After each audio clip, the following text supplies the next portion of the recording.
네, 소개받은 김상희 목사입니다. 네, 여러분 너무 좋은 아침입니다. 네, 여기 오면서 제가 느꼈어요. 도망갈 곳이 없다. 편지점이 안 보이더라고요. 그래서 정말 주님만 봐야 하는 곳이구나. 우리 옆에 믿음의 동역자들에게 이렇게 믿음으로 선포합시다. 주님을 바라봅시다. 우리 뒤에 있는 친구들에게도 주님을 바라봅시다. 아멘. 네, 저희 교회 이름이 움직이는 교회예요. 그래서 이제 무빙 처치인데 그래도 처음이니까 소개를 하면요. 저는 2018년도에 홍대에서 교회를 개척했습니다. 그리고 2년 정도 전에 김포라는 지역에서 두 번째 교회를 이제 개척하는 과정 가운데 있는데요. 사도행전 3장 말씀에 보면 성전 미문 앞에 안진뱅이의 사건이 있어요, 여러분. 근데 저는 사도행전 2장 말씀이 매우 중요한 말씀으로 봅니다. 교회를 설명할 때 사도행전 2장에 어떤 말씀이 나오는가? 오순절에 성령님이 임하는 사건이 있습니다. 자, 오순절에 성령님이 임했다라고 하는 건 뭐냐? 이제 예수 그리스도를 구주로 고백하는 자들에게 성령님이 내주하신다. 내주는 뭐 우리와 함께 하신다. 자, 여러분과 성령님이 함께 하십니까? 그렇다면 여러분은 성전이에요. 성전의 뜻은 무엇인가? 성령님이 거하시는 장소라는 뜻이에요. 자, 여러분 주일날 여러분이 가는 공동체가 있으시죠? 교회 건물이 있을 수도 있고 어떤 장소가 있을 수도 있죠. 자, 그게 성전일까요? 아닐까요? 아니죠. 그곳은 예배당이라고 하는 거예요. 물론 우리가 성전으로 이해할 수 있습니다. 근데 건물 자체가 영적인 것은 아니지 않겠습니까? 그렇죠? 그러니까 성전의 뜻은 성령님이 거하는 장소예요. 고린도전서에도 그 말씀이죠. 너희가 하나님의 성전인 것을 알지 못하느냐. 자, 이것이 시작된 말씀이 어디인가? 사도행전 2장이에요. 여러분, 에덴 동산 이후에 에덴 동산에서 아담과 하와가 죄로 말미암아 쫓겨나게 되죠. 그때부터요 성령의 내주가 없습니다. 자, 죄로 말미암아 성령의 내주가 끊겨요. 자, 나중에 여러분 창세기 6장 1절부터 한번 보시면 사람이 육신이 되었다라는 표현이 있습니다. 이 육신의 뜻은 쉽게 말하면 정육점에 있는 고깃덩어리라는 뜻이에요. 하나님의 영이 함께하지 않은 육체가 된 거예요. 그러니까 성령님은 원래 우리를 창조하실 때 함께 하셨어요. 그러나 에덴 동산에서 선악과를 따먹고 범죄함으로 말미암아 분리가 일어납니다. 언제까지 분리가 일어나는가? 예수님이 오시기 전까지예요. 자, 여러분 중요한 그냥 이거는 그래도 알아두면 좋으니까. 자, 예수님이 어떻게 태어나셨죠? 성령으로 잉태되었다. 이게 매우 중요한 표현이에요. 사람의 몸을 빌리셨지만 성령으로 잉태되셨어요. 그래서 예수님으로부터 성령의 내주가 오순절을 통하여서 오순절의 성령을 통하여서 일반적으로 우리에게 임하기 시작했다. 여기까지는 그냥 그렇구나 이렇게 생각하면 됩니다. 자, 2장이 끝나고 사도행전 3장이 나오는데 3장 말씀에 보면 베드로와 요한이 기도 시간이 되어서 이렇게 걸어가고 있었습니다. 항상 기도해요. 근데 성전 밑 앞에 안진뱅이가 있는 거예요. 근데 성경에 뭐라고 되어 있는가? 나면서부터 안진뱅이 된 자다. 여러분, 나면서부터 안진뱅이 된 자인데 이 아름다운 미문은 뭐냐? 아름다운 성전의 문을 뜻하거든요. 그렇게 아름다운 성전이 있는데 성전 앞에서 구걸만 하는 거예요. 매일매일. 왜요? 나면서부터 안진뱅이 된 자입니다. 사람들이 친구들이 메워와야 하루 먹고 하루 사는 거예요. 구걸해야 사는 거예요. 그러면 이것이 저에게 콜릭의 말씀이 됐어요. 저는 이 말씀이 저에게 어떻게 다가왔는가? 청년 세대로 다가왔어요. 여러분, 대부분이 예수님 믿지 않는 시대에 있습니다. 그런데 여러분이 지금 이렇게 모여 있다라고 하는 건 하나님의 뜻이 있지 않겠습니까? 아멘. 여러분 스스로를 나 한 사람이라고 생각하시면 안 돼요. 여러분, 성경은요 남은 자라라고 하는 중요한 이야기를 합니다. 제가 여러분 뒤에서 이렇게 찬양하는 모습을 듣고 들으면서 어떤 이미지가 생각이 났냐면 구루터기가 생각이 났어요. 이런 나무가 이렇게 잘라져 있는 거예요. 다들 뭐라고 이야기하는가? 한국교회가 어렵다, 청년 세대가 어렵다, 교회에 청년들이 없다. 여러분, 나무가 잘라져 있으면 현상적으로는 어때요? 어려워 보이죠? 그러나 보이지 않는 부분이 있어요. 그 보이지 않는 부분은 뭐냐? 바로 뿌리예요. 그 뿌리로부터 다시 구루터기가 새어 나가는 거예요. 다시 줄기가 돋을 수 있는 거예요. 여러분 믿으십니까? 여러분 어떻게 하나님의 나라가 어려울 수 있겠어요? 어제나 오늘이나 변함이 없으신 그 하나님이 어려울 수 있는 분인가요? 그러니까 현상적으로 어렵다라는 표현을 쓸 수 있지만 여러분 중요한 건 무엇인가? 우리가 진리로 말미암아 이 현상을 해석할 수 있는 능력이 필요하다. 현상을 현상으로 받아들이면 안 된다라는 거죠. 여러분 교회가 어려울 수 있습니까? 현상적으로는 어렵다 말할 수 있어요. 그러나 해석해야죠. 교회는 예수 그리스도로 말미암아 하나 된 우리지 않습니까? 예수님이 어려울 수 있는 분인가요? 그렇지 않아요. 그렇다면 이 현상 가운데 여러분을 왜 이곳에 부르셨냐는 거예요. 하나님 뜻이 있지 않겠습니까? 남은 자라고 말은 숫자라는 개념이 아니에요. 숫자적으로는요, 남은 자가 작을 수 있어요. 이스라엘이 작았을 수 있어요. 그러나 이건 숫자의 개념이 아니에요. 남은 자는요, 부르심의 개념이고 사명의 개념이에요. 그들을 통해서 하나님이 하실 일이 있다라는 거예요. 여러분 이 아침에 여러분을 통해 하나님이 하실 일이 있다라는 것을 받아들이기 시작할 때 여러분은 여러분 한 사람의 개인이 될 수 없는 거예요. 하나님의 나라와 하나님의 뜻 가운데 하나님의 남은 자로서 존재하는 한 사람이면 또 다른 의미는 다수를 대표하기도 하는 거예요. 여러분의 어깨에 수백 명, 수천 명이 위에 얹어 있을 수 있어요. 여러분 세대에. 왜요? 대부분이 믿지 않으니까. 성전 미문 앞에 앉은 맹이가 저는 그렇게 청년 세대로 보였어요.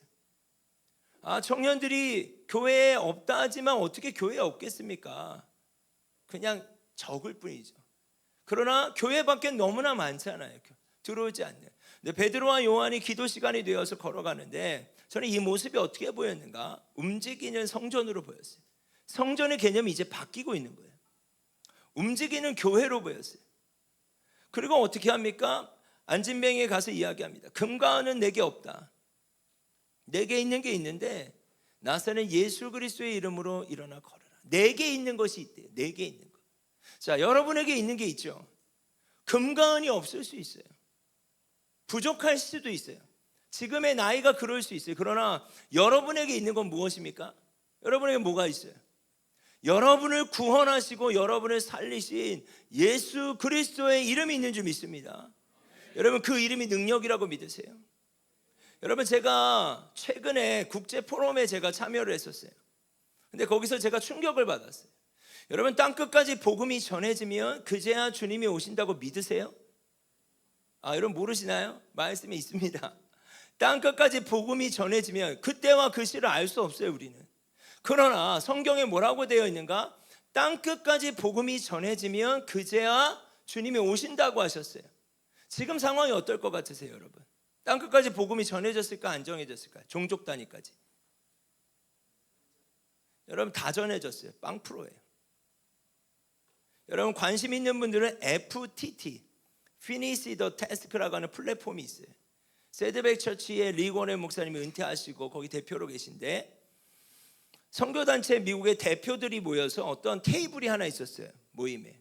근데 그 테이블에서 아젠다가 하나 툭 튀어나왔어요. 하나님께서. 그게 뭐냐? 각자가 선교하고 동원하고 하는 거 좋지만 마지막 지점에 방점을 찍어야 되지 않겠는가? 그리고요 데이터를 계속 내요. 여러분 지금이 어떤 시대인가? 이제 종족 단위까지 복음이 전해지지 않은 곳은 단 한 군데도 없어요. 마지막이 거의 소말리아 아프간 쪽이었다고 하더라고요. 근데 한 사람이 예수님이 믿는 걸 얘기하는 게 아니에요. 제가 그 대표들과 얘기할 때 그들이 뭐라고 제가 물어봤어요. 궁금해서. 그러면 그 근거가 뭐고 기준이 뭐냐? 한 사람이 예수님 믿는 게 아니에요. 한 사람의 리더가 있고 공동체가 있는 거예요. 이제는 미전도 종족을 여러분 몇 프로로 부르는지 아십니까? 0.1%, 0.2% 정도를 이제는 집중해요. 0% 이제 다 들어갔기 때문에. 그러면 0.1%, 0.2%가 종족 단위로 보면 약 7천 종족. 이제 이 종족은 언어를 한 두세 번 정도 거쳐야 된대요. 정말 어떻게 보면 들어가기 어려운 지역들도 하나님이 당신의 방식으로 한 사람들을 보내시고 복음 전도자들을 보내셔서 여러분 교회가 세워지고 있다는 사실이에요.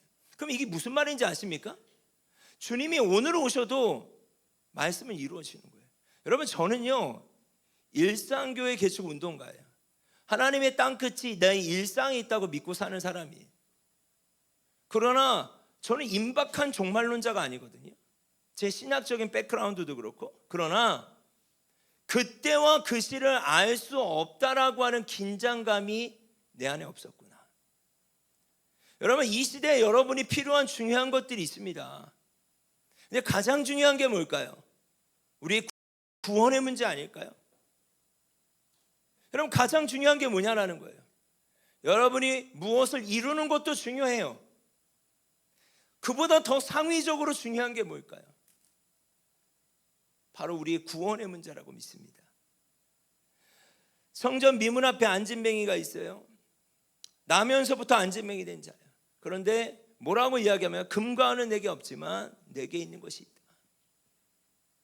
여러분 안에 예수 그리스도가 계십니까? 그것이 능력인 줄 믿습니다. 잡아 일으키니. 이게 저의 콜링의 말씀이 됐어요. 하나님, 제가 그들이 있는 곳으로 가길 원합니다. 여러분 언제까지 교회에 들어오라고 할 수는 없는 거예요. 물론 공교회를 존중하여 그렇게 해야 할 교회들이 있다고 생각해요. 동시에 그들이 들어오고 있지 않다면 여러분 어떻게 해야 하겠습니까? 여러분이 교회가 돼서 그들에게 가면 되는 거예요. 여러분 교회는 쇼핑센터가 아니에요. 그게 무슨 말인지 아세요? 저 교회 가면 참 이게 좋대. 저 단체 가면 이게 좋대. A라는 교회 가면 이런 서비스를 잘해준대. 여러분 교회가 쇼핑센터입니까? 저쪽 가면 저런 서비스가 좋고 저쪽 가면 저런 서비스가 좋고. 여러분 교회는요 성경적으로 보면 딱 두 가지밖에 없어요. 그걸 우리의 언어로 말하면 교회는 두 가지만 존재해요. 따라합시다. 진짜 아니면 가짜. 이 질문을 지금 누구한테 해야 되는가? 내가 다니는 교회가, 내가 있는 단체가 진짜인가 가짜인가? 이게 아니에요. 여러분이 교회잖아요. 여러분이 진짜인가 가짜인가에 대해서 고민해야 돼요. 지금은 효율의 시대가 아니에요. 진리의 싸움의 시대예요. 이 말을 이해할 수 있었으면 좋겠어요. 상대적인 것에 집중하는 것이 아니라 진리라는 말은 뭡니까? 바뀌지 말아야 되는 거예요. 그 진리의 싸움이에요. 여러분 제가 교회 이름을 설명하다 왜 여기까지 왔는지 모르겠는데 그래서 제가 홍대로 가게 되고 청년들이 있는 곳에 주님 저를 불러주십시오. 그래서 저도 이제 개척자의 삶을 시작합니다. 여러분 제가 오늘 아침에 일어나서 여러분들을 생각하고 원래는 그냥 이제 특강을 준비한 특강이 있지만 좀 앞부분에 사도행전 말씀을 좀 같이 보면 좋겠다 싶어서 좀 제가 슬라이드를 추가했는데 여러분 사도행전에 보면 1장부터 7장은요 교회가 어떻게 탄생했는가에 대한 말씀이에요. 그리고 분기점이 7장과 8장 사이예요. 8장부터 12장은요 예루살렘을 넘어 이방으로 복음이 전해지기 시작하는 매우 중요한 파트예요. 그러면 제가 오늘 한 가지만 좀 특강 전에 나누고 싶은 건 뭐냐. 자, 7장과 8장 사이에 어떤 사건이 있는가. 7장에 스데반 집사의 설교와 순교가 있어요. 여러분 잘 아시겠죠? 자, 8장 1절 말씀 같이 한번 읽어보겠습니다. 시작.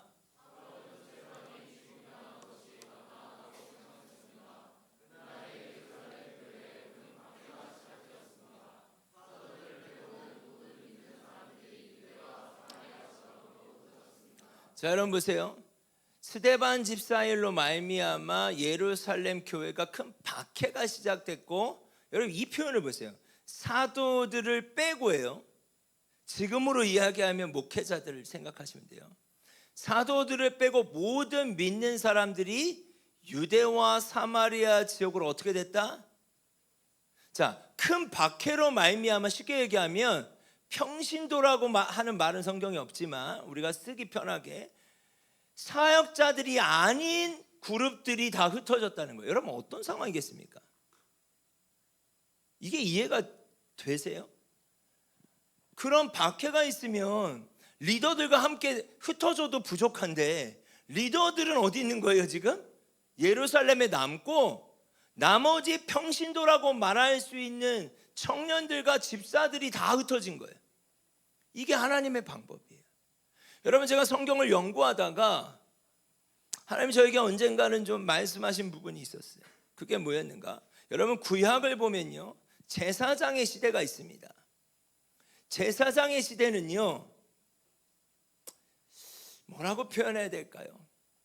혈통이 중요했죠. 레위 지파 그 중에서도, 그렇죠?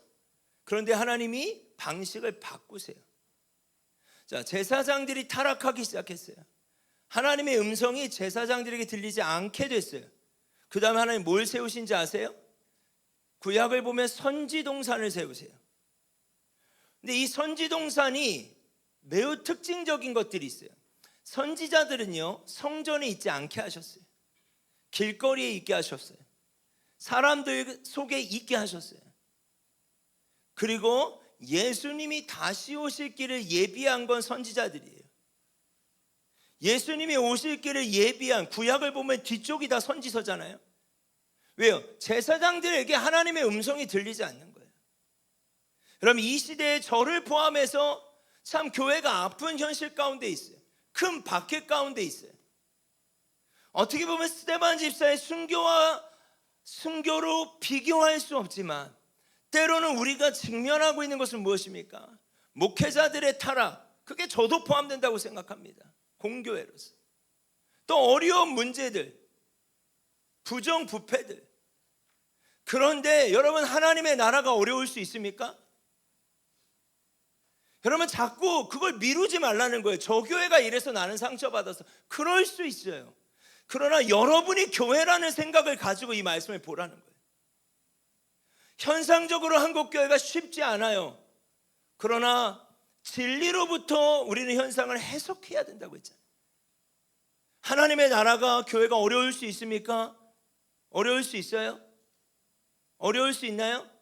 그래서 여러분이 있는 거예요. 이 박해 때에 하나님은 평신도 그룹을 흩트게 하셨어요. 상상할 수 없는 일이에요. 전략적으로. 제사장들이 타락하기 시작할 때 하나님은 선지자들을 일으켰어요. 여러분, 아모스서를 보세요. 아모스서를 보면 그는 뽕나무를 재배하는 비즈니스맨이에요. 그냥 여러분, 어떻게 보면 직장인이라고요. 그가 북이스라엘에 올라가서 하나님의 말씀을 전하는데 본인이 이렇게 해요. 나는 너희들처럼 선지자도 아니야. 근데 어느 날 하나님의 음성이 내게 들려서 너희에게 가서 말씀을 전하라고 해서 온 것뿐이야. 여러분, 여러분에게 하나님의 음성이 들려지길 원합니다. 하나님의 말씀이 들려지길 원해요. 여러분 한 사람이 중요한 사람이라는 것을 여러분 깨달을 수 있었으면 좋겠어요.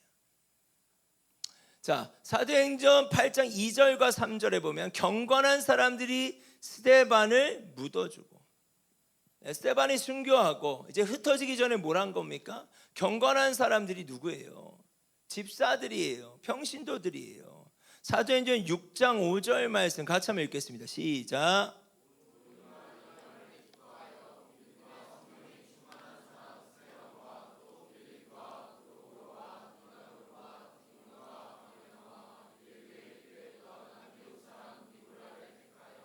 여러분, 그 경건한 사람들, 집사의 기준은 딱 두 가지예요. 믿음과 성령이 충만한 자. 다른 조건이 아니에요. 여러분, 하나님께 쓰임받기 원하십니까? 여러분, 그 믿음을 가지세요. 성령 충만함을 받으세요. 아멘. 자, 8장 4, 5절로 넘어가면, 자, 이거 중요한 말씀인데 같이 한번 읽어보겠습니다. 시작. 흩어진 사람들은 어디를 가든지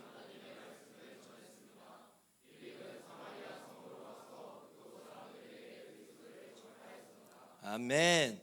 여러분, 선교단체의 이름이 뭐예요? 그 뜻이 뭐예요? 뭐라고요? 저는 처음에 사역제를 받았을 때 제자들이라는 표현에 되게 집중했어요. 아, 가야겠다. 여러분 보세요. 흩어진 사람들은 어디를 가든지 무엇을 전했다고요? 금과 은이 없지만 내게 있는 게 있어요. 여러분에게 있는 게 있어야 돼요. 여러분이 뭘 가지고 있냐라는 거예요. 그들은 믿음과 성령에 충만했다라는 거예요. 가지고 있는 게 있으니까 전할 수 있는 거예요, 여러분. 자, 8장 6절과 7절에 보면 우리가 빌립의 말도 듣고 행하는 표적도 보고 한 마음으로 그가 하는 말을 따랐다고 그랬죠. 저는 믿음과 성령에 충만한 자들이 가는 곳마다 말씀을 전할 때 이 일이 일어나는데, 그리고 귀신들이 떠나가고 병든 자가 치유되는 일이 일어나요. 이게 뭘까? 여러분, 이건 그냥 제가 그냥 읽기만 할게요. 혹 이해가 안 되더라도 성령 강림이라고 하는 걸까? 여러분, 성령님이 여러분에게 임했다라는 것은 또 다른 표현으로 뭐냐? 예수님의 제사장적 예언자적 왕대심이 여러분 안에 함께하고 있는 거예요. 교회가 된 거예요, 여러분이. 성전이 된 거예요. 네. 자, 사도행전 8장 8절에 보면 이 한 절을 나누고 싶어서요. 읽어보겠습니다. 시작. 사마리아 성에는 무엇이 넘쳤다? 여러분, 사마리아라고 하는 땅의 역사를 보면요, 약 1000년간 정말 슬픔의 땅이에요. 자, 이스라엘이 솔로몬 이후에 북이스라엘과 남유다로 나눠집니다. 근데 북이스라엘이 아수르라고 하는 나라에게 어떻게 되냐? 점령을 당하고 포로로 끌려가요. 근데 아수르는요, 너무 지독한 나라였어요. 그래서 어떤 일이 있었는가? 포로를 끌려오게 한 다음에 결혼을 시켜요. 자, 결혼을 시키면 뭐가 되겠습니까? 혈통이 없어지죠. 그리고 결혼을 하고 노예가 됐으니까 그들이 믿는 신을 안 섬길 수 없게 되는 거예요. 근데 남유다는 바벨론으로 끌려가게 되는데, 바벨론은요, 그래도 종교 친화적인 정책을 폈어요. 예배도 할 수 있게 해줬어요. 자, 근데 문제가 뭐였는가? 이들이 포로로 귀환하게 되고 이제 다시 한번 성전을 재워야 되는데, 그때부터 이들이 소외되기 시작해요. 야, 너희는 혈통적으로 이방인 중에 이방인이야.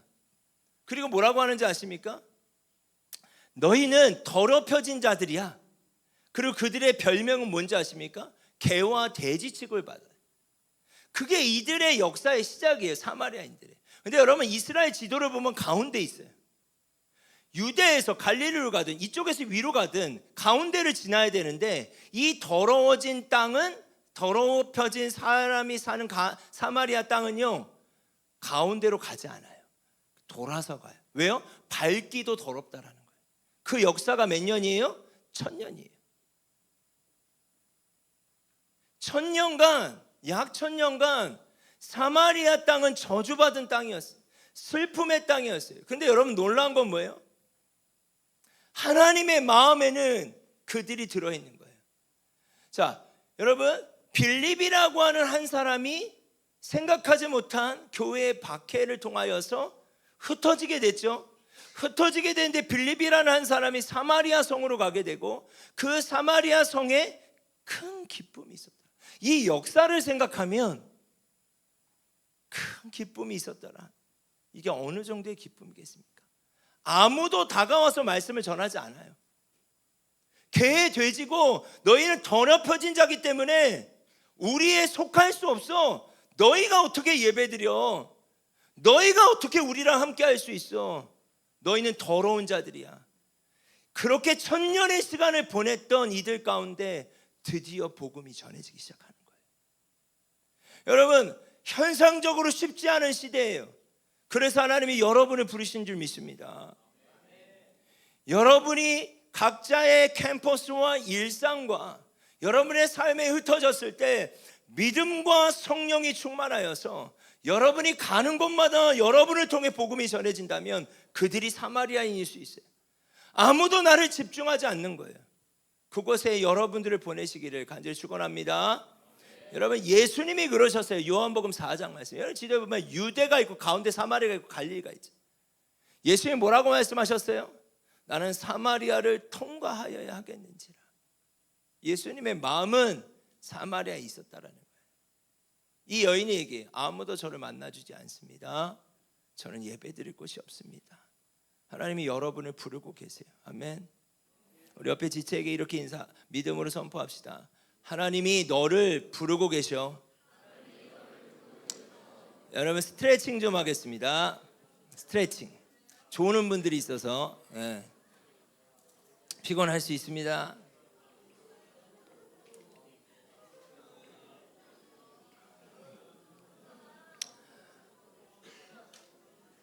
여러분도 오는데 힘들었죠? 여러분 저는 이 1시간 반 강의를 위해서 7시간이에요. 왕복. 왕복. 그냥 평균 시간만 7시간이에요. 중간에 뭐 휴게실 들으면 더 들어요. 저는 되게 소비적인 일이지만 중요한 일이라고 생각해서 왔어요. 그렇다면 저에게 중요한 시간 아니겠습니까? 여러분에게도 중요한 시간 맞죠? 옆에 친구에게 절대 졸지 마.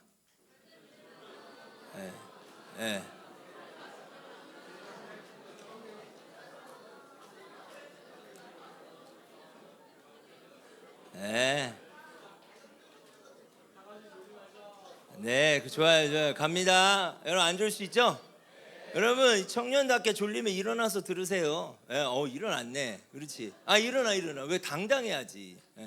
여러분 잠을 깨려고 하는 건데. 자, 여러분 이 어항 보이시죠? 오늘 제가 이제 본격적으로 좀 강의하려고 하는 지점이 여기 있어요. 어항 속에 물고기 한 마리가 있습니다, 여러분.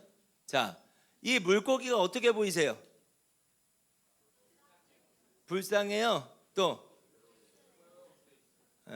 그냥 이 어항에서 이 물고기가 살다 보면 어떤 생각을 할까? 그쵸? 여기가 내 세상인 줄 아는 거죠. 근데 이 테이블 앞에 뭐가 있냐면 잘 안 보이겠지만 바다예요. 앞에 바다가 있어도 물고기는 어떤 생각을 할까? 그냥 여기만이 내 세상이에요. 내가 경험한 게 이거니까. 여러분 제가 중요하다고 생각하는 지점이 뭐냐? 여러분 중요한 건 뭐예요? 교회를 성경은 뭐라고 정의했는가? 성경 안에 너희가 모이게 힘쓰라고 했죠. 이렇게 모여야 돼요. 모여야 될 이유가 뭡니까? 흩어지기 위해서예요. 모여야 될 이유가 뭐라고요? 여러분이 이 아름답고 귀한 단체에 모인 이유가 뭐예요? 흩어지기 위해서죠. 제자들이라며요. 여러분 흩어지기 위해서잖아요. 아멘. 그런데 이 어항을 보면 이 물고기가 흩어지기 위해서는요, 이 물고기가 어항 밖으로 나가서 바닷속으로 들어간다고 한번 생각해 봅시다. 자, 바닷속으로 들어가고자 했을 때 물고기는 뭘 만나게 될까요? 바다에서 상어를 만날 수도 있고 또 친구를 만날 수도 있죠. 그래. 네, 여러분 말씀하신 대로 친구도 만날 수 있고 위험도 만날 수 있어요. 어려움도 만날 수 있어요. 근데 청년 세대들이 대학을 졸업하고 아니면 고등학교를 졸업하고 여러분 어렸을 때부터 다녔던 교회들을 떠나는 친구들이 왜 많은지 아세요? 데이터적으로 나와 있어요. 내가 어렸을 때부터 신앙생활했던 그 믿음이 대학생활과 직장생활에 워킹되지 않는다는 거예요. 적용되지 않는다라는 거예요. 자, 여러분 중요한 건 뭐냐? 실력이 필요해요. 다른 말로 이 실력은 믿음과 성령의 충만함인데 이 물고기가 밖으로 나가서 여러분이 살고 있는 캠퍼스와 직장과 가정에서 어떻게 제자의 삶을, 교회로서의 삶을 살아가느냐가 중요한 거 아니겠습니까? 오늘 그 지점들을 허락된 시간 안에서 좀 나누길 원해요. 제 말씀의 포인트는 거기 있습니다. 강의에. 자, 한번 읽어보겠습니다. 여러분 보이세요? 역시 젊네요. 같이 보겠습니다. 시작. 현재 교회론의 주제를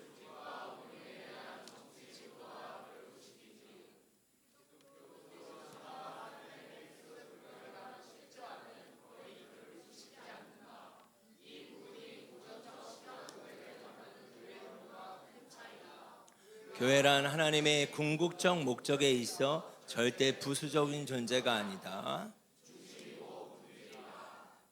제가 최근 그래도 한 1, 2년 안에 산 책인데 다니엘의 밀리울이라고 하는 프린스턴 대학교의 조직신학자예요. 이분이 교회를 신학적으로 어떻게 정의했는가? 여러분 이제 여러분이 교회가 뭔지 알아야죠. 여러분이 교회니까. 그렇죠? 자, 현대 교회론을 뭐라고 현대 사람들은 교회를 어떻게 인식하고 있는가? 교회를 조직과 운영, 어떠한 그런 체계로 이해한다라는 거예요. 여러분, 우리가 그럴 수 있어요. 교회는 이런 조직이지. 그건 교회가 아니라는 거예요. 고전적 신앙에서 교회란 뭐였어요? 삶의 중심이었고 본질이었다라는 거예요. 교회라는 이 한 단어가. 그리고 저는 나아가 생명이었다, 이렇게 얘기해요. 자, 존 맥케이의 슬로건인데 교회를 교회되게 하라. 여러분, 이 찬양도 있잖아요. 교회가 뭔지를 알아야 교회를 교회되게 하죠. 그래서 저는 개혁교회를 또 개혁신앙을 했으니까 개혁된 교회는 항상 개혁돼야 된다는데 뭘 개혁해야 될지 알아야 되잖아요. 자, 이 그림 하나를 보시면 성경의 무게라고 하는 그림입니다. 이게, 자, 성경의 무게라고 하는 그림인데, 자, 이쪽에 지금 이쪽에 있는 이 얼굴들은 개혁자들이에요. 자, 여기 보면 성경의 한 권이 있고요. 잘 안 보이지만 이쪽에 보면 막 이렇게 사탄도 이게 달려 있고 교황의 삼중관도 있고 선진의 유골, 그리고 여기 이제 수도사들이 있는데, 여러분 이게 뭘 의미하는지 아세요? 중세를 표현하는 거예요. 성경 한 권의 무게가 그 다른 어떤 것보다 무겁다는 말은 뭐냐? 그들이 이 한 권의 무게를 지켜내기 위해서 생명을 던졌다는 거예요. 이게 교회예요. 여러분, 교회를 그렇게 생각해 보셨어요? 여러분, 그 당시에 화형을 당하는 그 장면들이 제가 찾아봤는데 사진은 넣지는 않았어요. 여러분, 화형은요 말 그대로 태워 죽는 거예요. 태워 죽이잖아요, 그렇죠?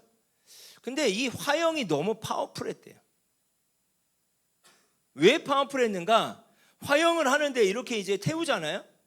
태워지는데 죽으면서까지도 복음을 전해버리는 거예요. 그랬더니 두 가지 반응이 있었어요, 크게. 첫 번째는, 아니 저 사람이 뭘 믿기에 저렇게까지 해야 돼? 라는 반응이 있을까요, 없을까요? 그러니까 화형을 공개적으로 하는 것은 뭐냐면, 너 예수님 믿으면 이렇게 되니까 너희 믿지 마, 사람들 앞에서 하는 거거든요. 그런데 화형을 당하면서까지 복음을 전하니까 도대체 뭘 믿기에 저렇게까지 할 수 있는 거지? 이런 반응이 있을 거고, 또 어떤 반응이 있을까요? 왜 저렇게까지 할까? 그것이 무엇이길래 이렇게까지 하게 만드는 것일까? 이러한 질문들이 보는 사람들 앞에 있지 않겠습니까? 그러니까 화형을 당하는데도 여전히 복음이 전해지는 거예요. 그랬더니 방식을 바꿔요. 어떻게 바꾸는지 아십니까? 혀를 잘라버려요. 혀를 자르고 화형을 시켜요. 혀를 자르고 화형을 시키는데도 파워풀해요. 똑같아요. 도대체 뭘 믿는데 저렇게 하는 거야? 뭐 때문에 저렇게 하는 거야? 그리고 무엇이 그들을 그렇게까지 하게 하는 거야? 여러분, 이게 교회예요. 무슨 저기 교회 가면 좋대, 여러분 이거 교회 아니에요. 교회의 역사가 아니에요. 그거는 예수님이 교회의 시작이시라고요. 여러분이 이제 교회인데 여러분이 교회를 어떻게 인식하고 있느냐는 매우 중요한 얘기예요. 생명을 던지는 거예요. 자, 제가 두 여인을 좀 소개하겠습니다. 한 여인은 루이즈 물랭이라는 여인이에요. 프랑스 여인들입니다, 둘 다. 이 루이즈 물랭은 그 당시 이렇게 여러분처럼 모여서 예배를 드리다가 잡히게 돼요. 타협할 것을 강요당하지만 타협하지 않아요. 그래서 이제 마지막에 사형하는 장면인데, 이 장면이 어딘가? 이 여인의 집이에요. 집 앞이에요. 여러분, 얼마나 마음이 연약해지겠습니까? 집 앞에서 이걸 한다면. 그게 의도한 거예요. 그러면 주민들이 다 보겠죠. 집행관이 이렇게 말을 타고 있죠. 근데 집 앞에 사형대를 만들었어요. 이 마지막 장면이 뭐냐? 자기가 아직 젖을떼지 못한 아이가 있었던 거예요. 그래서 마지막으로 부탁을 해요. 마지막으로 내 아이에게 젖을 물리고 제가 사형대에 올라가겠습니다. 이 장면이에요. 그리고 맡기는 장면이 아이를. 여러분, 이해가 되세요? 왜 이렇게까지 해야 되냐고요? 교회가 뭐길래? 그게 현대 지금을 살고 있는 사람들이 교회를 인식하는 것과 고전적인 신앙 안에서의 교회를 인식했던 사람들의 차이예요. 우리 에어컨을 좀 킬까요? 이거 너무 많이 조는데, 이거 안 되는데, 한 10명 조는 것 같은데. 여러분, 저 강의 못합니다, 졸면. 네. 우리 간사님들 중간중간에 계신데 그냥 계시지 말고 깨워주세요. 네, 깨워주시고. 자, 우리 좀 여기 공기가 안 좋아. 에어컨 나오나요? 네, 제가 포기할 수 없죠, 여러분. 여러분을 포기할 수 없죠. 네, 안 되면 이제 다 일어나서 듣는 겁니다. 여러분 동의합시다. 오케이? 네, 저도 일어나 있는데 뭐 그렇지 않아요? 네, 이 시간이 중요한 거죠. 이제 제가 여러분 마지막인데 한 5분 이상 존다. 그럼 다 같이 일어나는 거 어때요? 괜찮죠? 여러분 저를 너무 미워하지 마세요. 제가 그 한 분이라도 놓치고 싶지 않은 저의 마음, 사랑으로 이해해 주십시오. 아셨죠? 자, 옆에 지체에게 마지막이래.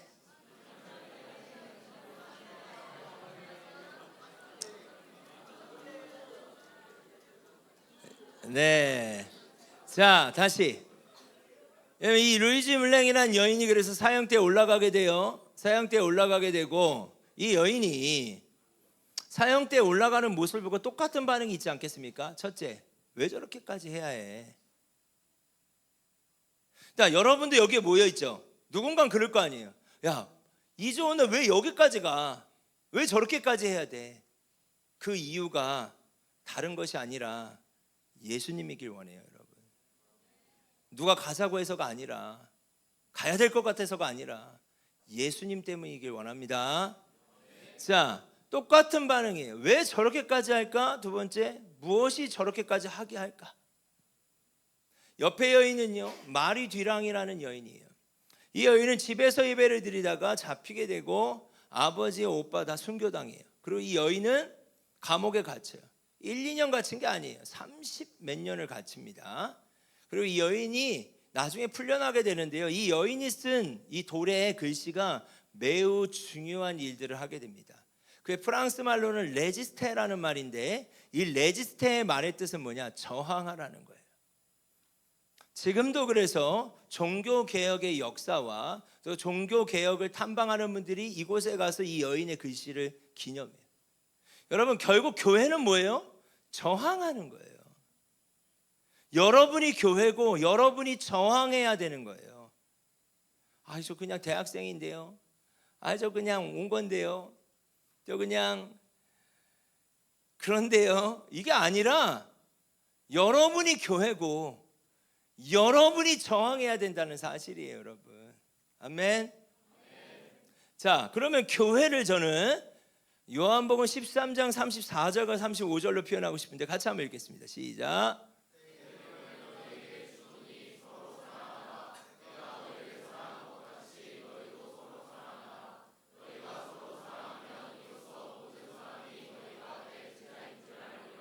아멘.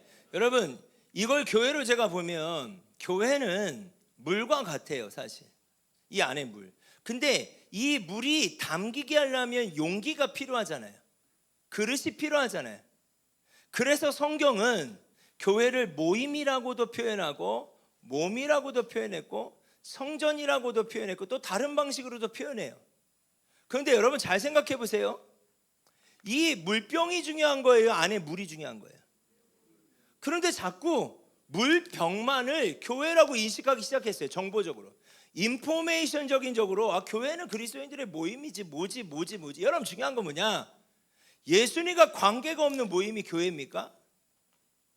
더 중요한 건 이 안에 물이란 말이에요. 이 물을 제가 뭘로 표현하고 싶은가? 관계적인 측면으로 교회를 이해해라. 자, 여러분, 교회는요, 예수님이 없으면 교회가 아니에요.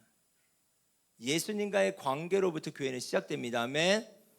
자, 그래서 두 가지 포인트를 잡아야 돼요. 내가 너희를 사랑한 것 같이, 예수님이 여러분을 사랑한 것 같이 여러분이 그렇게 서로 사랑하는 삶이 바로 제자의 삶이며, 여러분 그게 교회로 살아가는 거예요. 이게 다예요. 자, 오늘 이것만 기억하세요. 이게 다예요. 근데 이게 뭐예요? 주님의 명령이에요. 그러면 이게 왜 안 되냐는 거예요. 여러분, 예수님이 여러분을 사랑하시는 거 아시죠? 그렇게 사랑하게 돼요? 이게 왜 안 되냐는 지점에서 서야죠. 거기서 서서 시작하는 게 신앙생활이에요, 여러분. 자, 저희 공동체가 가지고 있는 건 교회로 살면 교회는 개척된다인데 나중에 이걸 설명하겠습니다. 자, 제가 탄자니아에 오래전에 한번 다녀왔었어요. 탄자니아에 갔을 때 희망농장이라고 하는 프로젝트가 있었어요. 그 희망농장은 뭐였는가? 말 그대로 희망을 주는 건데 희망이 하나도 없었습니다. 네, 여기 보면 성경에 길가가 있고 돌짝밭이 있고 가시떨기가 있어요. 근데 여러분 여기서 주목해서 봐야 될 게 뭐냐? 씨를 농부가 뿌리는데 돌짝밭에 뿌리고 길가밭에 뿌리고 가시밭에 뿌린대요. 여러분 이 씨가 싹을 틔울 수 있어요? 여러분 같으면 심겠어요? 안 심겠어요? 저도 안 심어요. 제가 이 말씀이 이해가 안 갔거든요. 그런데 제가 실제 이 세 가지가 공존하는 땅을 밟은 거예요. 그 땅이 어디였는가? 탄자니아예요. 희망농장이라고 해서 갔는데 제가 한 일은 뭐냐? 이 가시나무예요. 진짜 가시나무더라고요. 나무가 가시가 이래요. 그러니까 예수님이 면류관을 쓰셨던 그 나무의 재질이래. 이렇게 두꺼워. 근데 이게 뿌리를 뽑아야 되니까 어떻게 해요? 도끼로 막 찍어야 돼. 그리고 어떻게 해요? 현지인들과 함께 나무를 베고 돌짝밭 한쪽에 돌을 다 쌓아놓고 길가. 여러분 여기서는 희망이 없어요. 싹이 날 수 없어요. 이 말씀이 그냥 이해가 가는 거예요. 그냥 이해가 가. 근데 또 이해가 안 가는 건 뭐예요? 그런데 왜 심을까? 왜 심지가 이해가 안 가는 거예요. 자, 여러분 8절 말씀 같이 읽겠습니다. 시작.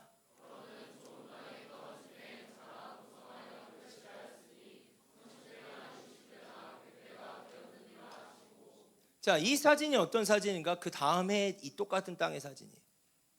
선교사님이 저한테 보내왔는데 제가 얘기했어요. 믿겨지지가 않는다. 어떻게 이 땅일 수 있냐? 한 번도 심어본 적이 없는 이 땅에 작물이 심겨지니까, 씨앗이 심겨지니까 이렇게 자란 거예요.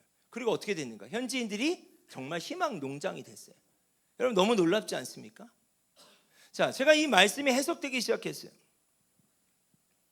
여러분 이 말씀은 우리의 상태를 의미해요. 제가 돌짝밭 중에 돌짝밭일 때가 있죠. 가시밭 중에 가시밭이고 길가밭 중에 길가밭이었어요. 그러니까 저는 씨를 심으면 안 되는 사람. 쉽게 얘기하면 저희 모교 옛날 어렸을 때 다녔던 교회에서 저를 놓고 막 작정기도 하셨어요. 권사님들이 저를 주님 변화시켜 주십시오. 네. 제 외모에서도 막 좀 드러나지 않습니까? 제가 목사는 아닌 것 같은데 네. 많이 바뀐 거예요. 옛날에 제가 삭발하고 다니면 옆에 아무도 없었어요. 네. 여러분 주님의 정말 은혜. 저는 돌짝밭이었고 가시밭이었고 길가밭이었어요. 씨를 뿌리면 돼야 안 돼요? 안 돼요. 어차피 안 돼. 그런데 어느 날 제가 좋은 땅이 된 거예요. 어느 날 제 마음에 좋은 땅이 되었을 때 그 똑같은 씨, 여러분 덜어는 4번 표현이 나오거든요. 덜어는 돌짝, 덜어는 가시, 덜어는 길가, 덜어는 좋은 땅. 이 표현의 뜻은 뭐냐? 똑같은 씨라는 거예요. 가장 좋은 씨를 왜 뿌립니까? 가시밭과 돌짝밭과 길가밭에. 그런데 제가 깨달아졌어요. 30배, 60배, 100배로 깨달아졌어요. 그리고 제가 예수님을 영접했을 때, 인격적으로 만났을 때 내가 돌짝밭일 때도 주님이 나를 포기하시지 않았구나. 내가 길가밭일 때도 나를 포기하시지 않았구나. 가시밭일 때도 포기하시지 않았구나. 여러분, 여러분이 이 자리에 있다는 거 다 일어나겠습니다. 한 20명 자는 것 같아 지금. 예, 다 일어나세요.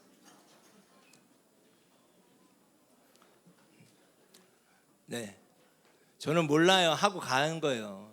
주님이 저에게 이 시간을 부탁하셨고 저는 최선을 다할 뿐입니다. 아멘. 네. 여러분의 스타일에 맞든 안 맞든 저는 최선을 다해야 돼요. 자, 여러분 여기까지. 내가 너를 사랑한 것 같이 너희도 어떻게 해라? 여러분 돌짝밭일 때도 하나님이 여러분 사랑하셨습니까? 가시밭일 때도 예수님이 여러분 사랑하셨습니까? 길가밭일 때는요? 사랑하셨어요? 예수님이 여러분을 포기하셨나요? 여러분 중요한 건 뭐냐? 예수님이 여러분을 어떻게 사랑하셨는지에 대한 기억과 데이터가 있어야 돼요. 이게 되게 중요한 얘기하는 거예요. 한국 교회 안에 잘 훈련되지 않는 영역이 뭔지 아십니까? 객관화와 데이터예요. 예수님이 저 사랑하시죠? 알아요. 근데 몰라요. 기억이 안 나요. 여러분 타임라인이라는 것도 있고 여러분 개발되어 있는 많은 프로그램들이 있습니다. 여러분의 삶을 반추하시고 지금까지 주님이 나를 어떻게 사랑해 오셨는지에 대한 데이터를 확보하세요. 예수님이 여러분을 사랑하신 것 같이 사랑하는 거예요. 근데 여러분을 어떻게 사랑하셨는지 모르는데, 이게 구체적이지 않은데 어떻게 구체적으로 사랑할 수 있겠습니까? 이 부분을 꼭 기억했으면 좋겠습니다. 자, 그렇다면 이것들을 풀어내기 위해서 오늘 세 가지만 제가 나누기 원해요. 첫 번째, 읽어봅시다. 시작. 여러분의 정체성이 뭔지를 알아야 돼요. 자, 읽어봅시다. 시작. 지금 나의 삶이 보내심을 받은 현장인 것을 먼저 인식해야 합니다. 선교란 보내심이란 의미를 가지고 있습니다. 우리의 일상의 삶을 보내심을 받은 곳입니다. 이러한 면에서 여러분, 선교라는 말은 보내심이죠. 여러분, 우린 두 가지 측면에서 크게 우리의 삶이 세팅되거든요. 첫 번째, 여러분의 부모님을 여러분이 선택하셨나요? 아니에요. 근데 여러분이 이 선교단체 들어올 거는 여러분이 선택했어요, 안 했어요? 자, 안 했나요? 어떻게 들어오는 거예요, 안 했으면? 네. 다른 뭐가 있나요? 네. 자, 여러분이 선택한 영역이 여러분의 삶에 있어요, 없어요? 여러분이 선택하지 않았지만 주어진 삶이 있어요, 없어요? 이 두 가지가 여러분의 삶을 이루고 있는 거잖아요. 한국에 태어날 걸 여러분이 선택했나요? 자, 여러분이 선택하든 여러분이 선택하지 않았든 이 모든 것을 주관하시는 분이 누구시죠? 여러분 믿으세요? 그러면 어떠한 논리가 성립되냐? 주관이라는 말은 무엇인가? 그냥 땅 따먹기 하듯이 여러분을 이렇게 보냈다는 얘기가 아니에요. 계획하시고 매니지먼트 한다는 거예요. 하나님의 계획 속에 여러분이 선택했어도 그건 누가 주관하고 계시는 거예요? 여러분이 선택하지 않아도 누가 선택하시는 거예요? 자, 그럼 제가 질문해 볼게요. 하나님이 여러분을 여러분의 가정으로 보내셨다라고 생각해요? 아이고, 아멘이 없네. 저는 그냥 태어난 건데요. 아니라니까요. 자, 하나님이 여러분을 여러분의 캠퍼스로 보내셨다라고 생각해요? 여러분의 도시로 보내셨다고 생각하세요? 자, 이게 매우 중요한 질문이에요. 왜냐? 여러분 잘 보세요. 보내심이라는 단어를 이해하려면 보내신 분이 있음을 믿어야 돼. 그러면 뭐가 시작되는 줄 아세요? 잘 들어보세요. 그전에는 내 가정에서 내가 사는 게 나 그냥 집이야. 그냥 내가 밥 먹고 자는 집이야. 이게 아니라 하나님이 여러분을 그곳에 보내셨다라니까요. 캠퍼스도, 직장도, 여러분의 도시도. 그러면 여러분, 보냈다라는 말은 보내신 분이 있어요, 없어요? 자, 보내신 분이 있으면 이제 여러분이 뭘 할 수 있어요? 1차원적으로 물어볼 수 있잖아요. 그렇죠? 왜 나를 이 집에 태어나게 하셨어요? 왜 나를 이 캠퍼스에 다니게 하시는 거예요? 왜 나를 이 도시에 살게 하세요? 여러분, 이 질문이 바로 매우 중요한 정체성의 시작점이에요. 그런데 우리가 이 질문을 하지 않아요. 이 질문을 하지 않아요. 그러니까 의미가 없는 거예요. 집에 있어도 별로 의미가 없을 수 있어요. 그냥 먹고 자는 곳인 거지. 여러분, 하나님이 그냥 여러분을 이곳에 보내시지 않았습니다. 아멘. 아멘. 자, 첫 번째 정체성 뭐예요? 여러분을 보내셨다라는 거예요. 그것을 인정할 때 보내신 분이 있어요, 없어요? 그분께 뭐 할 수 있다? 물어볼 수 있다. 우리 옆에 친구에게 하나님이 너를 보내셨어. 그렇게 인사하고 앉도록 하겠습니다.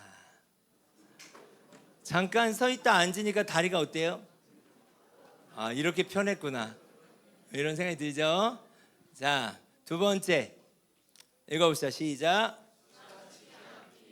두 번째는 뭐냐면 지나치지 않는 거예요. 하나님이 나를 보내셨다라고 하는 것을 인정하면 뭐 할 수 있다? 아니, 뭐 할 수 있다? 물어볼 수 있다. 이게 가장 아무것도 아닌 것 같은데 저는 매우 중요한 요소예요. 보내신 분에게 질문해야죠. 이걸 안 한다는 거예요. 왜요? 인정을 안 하는 거예요.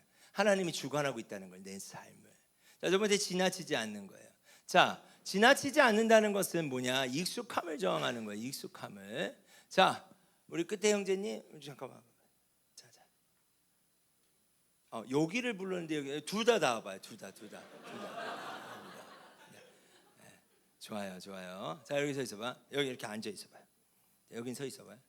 자, 이 말씀이 어려운 말씀이 아니에요. 길에 가다가 강도를 당했어. 강도를 당했는데 너무나 도움이 많이 필요해. 죽기 직전이야. 그런데 길을 가다가 도움이 필요한데 잘 봐요. 이렇게 봤어. 도움이 필요해. 어떻게 해야 돼? 이렇게 해야 되는데 어떻게 했냐? 나 지금 이럴 때가 아니지. 그리고 이게 지나갔어. 자, 이런 상황인데 여기 마침 제사장이 그렇게 지나가요. 또 봤어. 또 뒤로 돌아가 봐요. 자, 여러분, 이게 여러분 잘 봐요. 이걸 기억해야 돼. 제사장과 레위인이 보고 어떻게 했어요? 피하여 지나갔죠. 그 레위인과 제사장이 하는 일이 뭘까? 레위인하고 제사장이 하는 일이 뭐예요? 제사 드리고 예배 드리는 거예요. 여러분, 이런 곳에 여러분 가고 싶어요? 이게 우리 모습일 수 있어요. 내가 너희를 사랑한 것 같이 너희도 서로 사랑하라. 길가 하실 때도 사랑하셨고, 돌짝밭도 사랑하셨고, 가시밭일 때도 사랑하셨어요. 그러면 이제 그 사랑을 받은 우리가 어떻게 해야 돼요? 사랑해야 돼. 근데 우리는 사랑할 대상을 선택해. 나 지금 예배 드리러 가야 돼. 나 뭐 해야 돼? 쟤는 나하고 어울릴 수가 없어. 뭐 저래. 여러분, 예수님이 여러분에게 그렇게 하셨나요?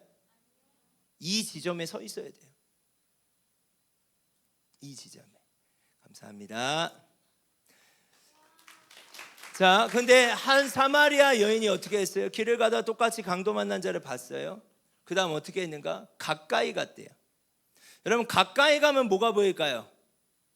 그 사람의 필요가 보여요. 이게 중요한 말이에요. 예수님은 우리 가운데 가까이 오셨어요. 빌립보서 2장 5절 이하에는 그는 하나님의 본체시나 동등됨을 취할 것을 여기지 아니하고 이 땅 가운데 오셨고 죽기까지 순종하셨대요. 종의 형체를 가지고 하늘에 계셔야 돼. 하나님이 이 땅 가운데 오셨어요. 가까이 오셨어요. 왜요? 우리의 필요를 아시기 때문이에요. 자, 이것이 매우 중요하다. 지나치지 않는다. 자, 여러분, 지나치지 않는 삶, 도움이 필요하고 복음이 필요한 자를 지나치지 않는다는 게 여러분 쉬울까요? 이걸 저항하는 게 그리스도인의 삶이에요. 다른 거 아니에요. 뛰고 예배하고 뭐하고 기도하고, 여러분 그거 중요해요. 그거 중요하지 않다는 게 아니에요. 그 삶이 어디서 보여지고 있냐라는 거예요. 지나치지 않는 거예요. 지나쳐 보지 않아 보려고 하는 거예요. 저를 따라해 보세요. 익숙함은 소중한 것을 잃어버리게 한다. 여러분, 그냥 지나치는 삶 익숙해지잖아요. 여러분, 소중한 걸 잃어버리는 거예요. 여러분, 이렇게 귀한 단체 안에 있으면 익숙해질 수 있어요. 우리 함께 있으면 너무 좋으니까. 여러분, 익숙해지지 마세요. 여러분의 캠퍼스에서 혼자 예배하는 거 쉽지 않아요. 개척해내는 거 쉽지 않아요. 저항하세요. 이곳에서 위로받고 격려받고 은혜 받는 건 좋아요. 그 이유는 나가기 위한 거예요. 자, 제가 샘플링을 하나 하겠습니다. 제가 2018년도에 이제 홍대에 왔어요. 하나님 선한 이 말씀들을 제가 어떻게 적용했는지를 보여드릴게요. 그럼 여러분도 똑같이 할 수 있다는 거예요. 저는 교회 개척운동가인데 제가 한 건 없어요. 그냥 이 말씀을 똑같이 따라했을 뿐이에요. 여러분이 캠퍼스에서 또 직장에서 이 일들이 일어나길 원합니다. 그래서 저는 도시의 필요가 우리의 비전이 되게 해야겠다. 그래서 저는 원래 개척하려고 하는 어떤 계획들이 있었는데 그 계획을 다 없게 되는 사건들이 있었어요. 그리고 제가 홍대라는 도시에 온 게 청년들 때문이니까 그들에게 가까이 가면 뭐가 보여요? 필요가 보여요. 그들의 필요가 나의 비전이 되게 하자. 자, 그래서 처음에 청소년들을 만났어요. 그래서 청소년들에게 가서 제가 얘기했어요. 너한테 뭐가 필요하니? 내가 할 수 있는 걸 하는 게 아니라 그들에게 직접 물어봤어요. 너희에게 필요한 게 뭐니? 그때 이 청소년들이요, 지금은 없어요. 홍대에 차 없는 거리를 했을 때 이들이 토요일 날 거기서 춤추는 아이들인데 자리를 맡아요. 와보신 분들도 알 수도 있겠죠. 근데 2시간마다 인증을 하더라고. 그걸 저는 몰랐어요. 얘네들이 술집에 들어갈 수도 없고, 새벽이니까. 홍대는 불금이니까. 금요일 새벽에 나왔더니 얘네가 길거리에서 저렇게 뭐라 그럴까? 밤을 새더라고요. 그래서 제가 물어봤어요. 너한테 뭐가 필요하니? 2가지를 얘기하더라고요. 배가 고프고 춥대요. 너무나 당연하죠. 그래서 제가 뭘 해줬는가? 이들이 필요하다는 걸 해줬어요. 배가 고프다고 하는데 전기를 못 쓰니까 저기 강원도까지 가서 중고 발전기를 사가지고, 제가 돈이 없어서 전기를 돌려서 밥을 해줬어요. 춥다고 하니까 캠핑 난로를 사가지고 의자를 깔아놨어요. 그랬더니 저희가 가기만 하면 이제 이 아이들이 몰려드는 거예요. 자, 이런 모습으로 막 밤을 새요. 제가 영상 하나 보여드릴게요. 생일 축하합니다. 생일 축하합니다. 사랑하는 목표는 생일 축하합니다.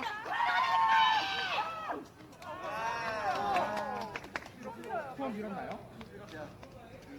지능이 울어? 지능이 울어? 지능이 울어? 지능이 울어? 내 지금 울어? 이런다? 맞아. 기다려. 울어. 안 올 거야. 울지 마, 바보야. 나 정말 괜찮아. 왜 태어나? 태어나니 나 살면서 다른 사람한테 선물 받은 거 처음이야. 아, 계속 머박정. 야, 슬프게 왜 그래? 이들과 함께 하다 보면 이들의 필요가 보이는 거예요. 그러니까 한 번도 축하를 받아본 적이 없는 거예요, 선물을. 그래서 저희가 이제 스태프들이 메모냈다가 서프라이즈를 이렇게 한 거죠, 길거리에서. 왜요? 이 아이들은 늘 길거리에 있으니까. 아까 제가 말씀드렸죠. 빌립이 사마리아 성으로 들어갔더라. 여러분, 우리 주변에 왜 없겠습니까? 근데 우리가 보지 않는 거예요. 쟤네들은 아니야. 나하고 종자가 달라. 여러분, 주님이 여러분을 어떻게 보셨냐는 거예요. 그 질문이 있어야죠. 했더니 이 아이가 너무 놀란 거예요. 지나치지 않아 보면, 지나치지 않기로 결정하면 무엇을 함께 할지가 저는 보인다고 생각해요. 지금 여기 그림의 한 형제는 제가 물어봤어요. 야, 너 기도 제목 있니? 목사님 기도해 줄게. 그랬더니 이 친구가 이렇게 얘기해요. 목사님, 저는 안 돼요. 왜? 엄마가 암이라고 그랬잖아. 안 된대요. 왜? 어머니 무당이라는 거예요. 여러분, 교회 밖에 또 여러분의 캠퍼스에 수많은 영혼들이 있지만 생각해 보세요. 어쩌면 쟤네 길가잖아. 어차피 안 되잖아. 돌짝이잖아. 가시밭이잖아. 주님이 우리를 어떻게 사랑하셨냐라는 거예요. 저는 다른 걸 얘기하는 거 아니라 복음을 얘기하는 거예요. 내가 너를 사랑한 것처럼 너희도 서로 사랑해라. 그게 주님이 말씀이에요. 여기는 이제 홍대죠. 놀이터라고 하는 이제 청년들이 모이는 데인데 정신없어요. 여러분, 저희 공동체 안에 조선족 여자아이가 들어왔어요. 제가 머리를 자르러 갔는데 원장님이 저한테 매일마다 밤마다 드라이를 하러 오는 여자애가 이제 교회를 다니고 싶대요. 아, 너무 좋다. 뭐 저는 이제 저희 집에서 교회를 시작했거든요. 멤버도 없고 뭐 좋죠. 감사해야 돼. 근데 이 아이를 받았는데 이 아이가 집이 없는 거예요. 그리고 부모도 이제 옆에 없고 20대 초인데 와서 보니까 매일매일 클럽을 다니는 거예요. 왜? 집이 마땅치 않고 뭔가는 먹어야 되겠고, 그러니까 삶이 너무 쉽지 않은 거예요. 다 말할 수 없겠죠, 여러분. 돈을 버는 것도 너무 쉽지 않은 일로 돈을 벌고. 근데 주님이 주신 말씀이 너무 명확했어요. 지나치지 말라. 너무 힘든 거예요. 이 아이 필요가 보여. 집이 어떻게 해줘요, 집을. 근데 기도하기 시작했어요. 이 아이를 위해 보증금을 마련하기 시작하고, 이 아이를 위해 혼자는 안 될 것 같아서 함께 살 수 있는 저희 리더를 세팅하고, 자매 리더를 세팅하고 숙소를 오픈했어요. 여러분, 그게 제 개척의 플랜에 없는 얘기예요. 가까이 가니까 필요가 보이는 거예요. 그래서 이 숙소가 공동숙소가 홍대에 3개나 있었어요. 하나님이 그렇게 일하시더라고요. 근데 여러분, 너무 쉽지 않은 거예요. 왜요? 밥을 안 먹어. 배 안 고프대. 근데 해주면 너무 잘 먹어. 이 말은 뭐예요? 해달라는 얘기예요. 조울증이 너무 심하고 분리불안이 너무 심하고 아르바이트를 구해줘도 일주일을 못 넘겨요. 아침에 안 일어나는 것도 안 돼. 근데 지나치지 않는다는 거 이런 간단한 얘기가 아니에요. 제가 하는 얘기가. 근데 예수님이 그렇게 우리를 지나치지 않았어요. 그리고 하나님이 저에게 어떤 마음을 주셨어요. 홍대에 놀러 오는 아이들을 지나치지 말라는 마음을 주셨어요. 강도 만난 자가. 왜냐면 홍대에 놀러 오는 애들요, 밤새 노는 애들 아무도 신경 안 써요. 그때 주님이 저에게 그랬어요. 상인아, 너는 이 아이들을 지나치지 마라. 그때 제가 깜짝 놀랐어요. 왜냐, 저희 개척 플랫폼이 뭐였냐면 홍대에 보면 홍익대, 연세대, 서강대, 이대, 그렇죠? 이 캠퍼스에 들어가서 제가 복음을 전도하고 그 다음에 이 아이들과 함께 로컬 지역인 고등학교에 들어갈 전략을 갖고 있었어요. 그러니까 제가 생각하지 않았는데 무슨 놀러 오는 아이들입니까, 하나님? 저 교회도 시작해야 되는데. 근데 너무 명확했어요. 그래서 어떻게 했어요? 그들이 있는 곳으로 갔어요. 감사하게 매일매일 클럽 다니던 얘는 줄도 안 서요. 예. 이 조선족 여자아이가 저한테 다 가이드를 해줬어요. 클럽을. 예. 들어가긴 좀 그렇더라고요. 그래도. 예. 그래서 거기서 뭘 했는가? 가까이 가니까 피로가 보이는 거예요. 그들의 피로를 채워주기 시작했어요. 그냥 길거리에서. 국물 어떻게 먹어요? 국물 떠먹으면 돼. 그냥 떠먹으면 돼. 국물 요거로 떠먹어. 이걸로 만 원이야. 이게 이제 홍대의 삼거리 포차라고 해서 클럽 밀집 지역. 맛있겠는데. 우와, 이 라면 지대로 가진다. 그냥 이렇게 라면을 배고프다고 한번 끓여주고. 아, 그렇지. 저 일로 와봐요. 해피 뉴이어. 이게 이제 한 새벽 3시, 4시. 네, 드디어 완판. 자, 완판. 그리고 군대 갔다 온 애들도 이제 방문해요. 단 하나예요. 다른 전략이 없어요. 그냥 전략적인 사역, 저 그런 거 몰라요. 지나치지 말라고 하시니까 지나치지 않아 보는 거예요. 제 아들 초등학교 때, 지금 고1인데 초등학교 4학년 때인가? 제 아들을 데리고 인산 리얼라이 어때?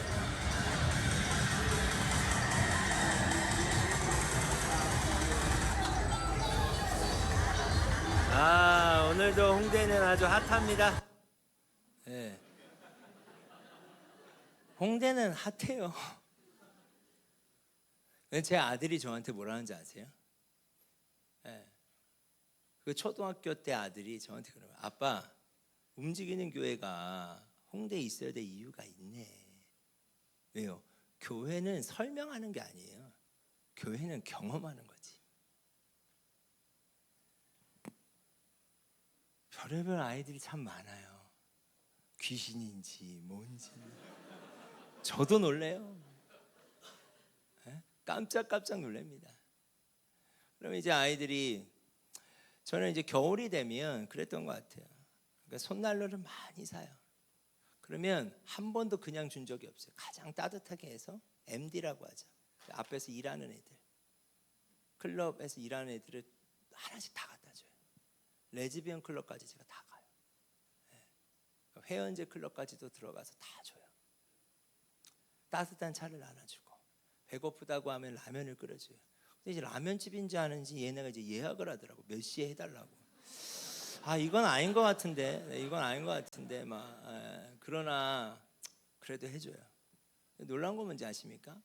이걸 한 주도 빠지지 않고 했어요. 2년을 넘게. 코로나 마지막 직전까지, 시작하기 직전까지. 어떠한 일이 일어났을 것 같으세요, 여러분? 네? 하나밖에 없어요. 주님이 지나치지 말라고 해서 안 지나친 것밖에 없어요. 그렇게 시작된 교회 이름이 리얼 라이트 처치예요. 저희 움직이는 교회 안에는 여러 교회들이 있거든요. 진짜 빛이 있어. 네, 저는 그걸 얘기해주고 싶었어요. 이 새벽 5시가 되면 너무 슬펐어요. 왠지 아세요? 해가 뜨잖아요. 화려한 조명들이 무기력해지는 시간대. 그러면 이렇게 널브러져 있어요. 애들이, 청년들이. 근데 이 화려한 불빛 속에서는 자신을 숨길 수가 있는 거예요. 제가 술에 숨기고 마약에 숨기고 많은 거 하죠. 근데 제가 주님께 기도했어요. 주님, 그 화려한 불빛 속에서 진짜 빛이 뭔지를 아이들이 보게 해주세요. 그건 우리가 할 수 있는 건 그 아이들을 만나는 거예요. 여러분, 놀라운 건요, 제가 2년 넘게 매주, 뭘 코로나 우리가 예상한 건 아니니까 한 주도 빠짐없이 했는데 한 2번 정도 쫓겨났어요. 이제 여러 시비가 있어가지고 어려움이 있고. 그런데 한 초기 한 3, 4개월은요 어떤 복음도 전하지 못하게 했어요. 제가 그랬더니 스태프들이 화가 났어요. 목사님, 우리가 뭐 자원봉사합니까? 여러분, 이 밤을 새면요 흐름이 다 깨져요. 저도 힘들어요. 주일이고 바로. 근데 못하게 했어요. 하지 말라고. 그 다음에 어떤 일이 일어나는가? 물어오기 시작하는 거예요. 도대체 왜 하냐고. 그리고 저를 그냥 클럽 사장님인 줄 알았대. 진짜로.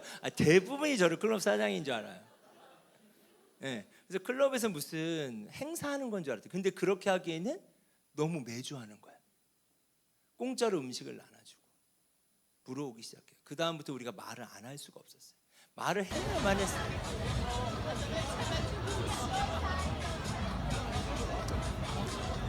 천막을 치고 그냥 길거리, 삼거리 포차라고 하는 그 길거리, 밀집 지역인데 너무 간증이 많죠, 사실은. 네.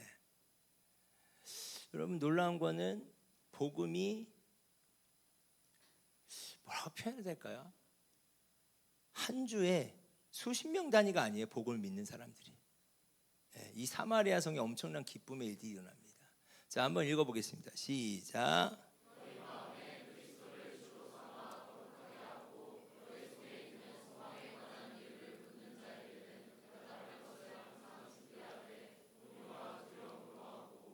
물어오기 시작하는 거예요. 소망에 관한 이유를 묻는 자에게 대답할 것을 준비해라.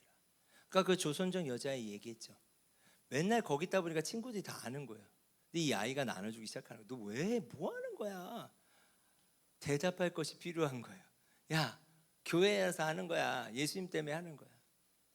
여러분, 놀라운 건요, 거기서 제가 안수기도 해주고 애들 상담해주고 복음 전하고 영접기도 했어요. 한두 명이 아니죠. 당연히 수십 수백 명의 아이들이죠. 유동이가 워낙 많아요. 물어오기 시작하는 거예요. 왜 이렇게 해요? 예수님 때문이지. 여러분, 제가 여러분 좀 도전하길 원해요. 여러분에게 예수님이 누군지를 질문하고 있는 사람들이 있습니까?